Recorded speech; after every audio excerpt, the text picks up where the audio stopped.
Bollywood superstar Salman Khan ফের প্রাণনাশের হুমকি পেয়েছেন।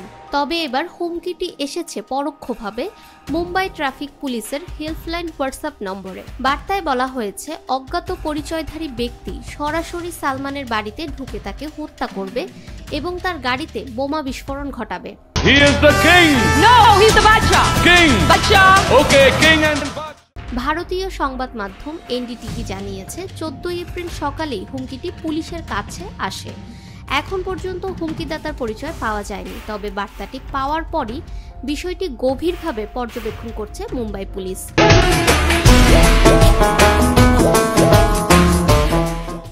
এই ঘটনার পর সাইবার টেকনোলজি এবং ট্রেসিং ইউনিট ব্যবহার করে বার্তার উৎস শনাক্তে তৎপরতা শুরু হয়েছে।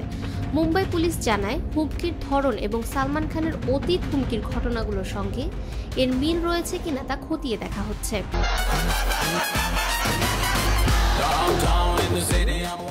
এর আগেও সালমান খানকে বেশ কয়েকবার হত্যার হুমকি দেওয়া হয়েছে। বিশেষ করে বিষ্ণুই গ্যাং এর সঙ্গে সংশ্লিষ্ট অপরাধীরা 2023 সালে সালমানের বাড়ির সামনে গুলি চালায়। এরপর থেকে তার নিরাপত্তা বহুগুণে বাড়ানো হয়।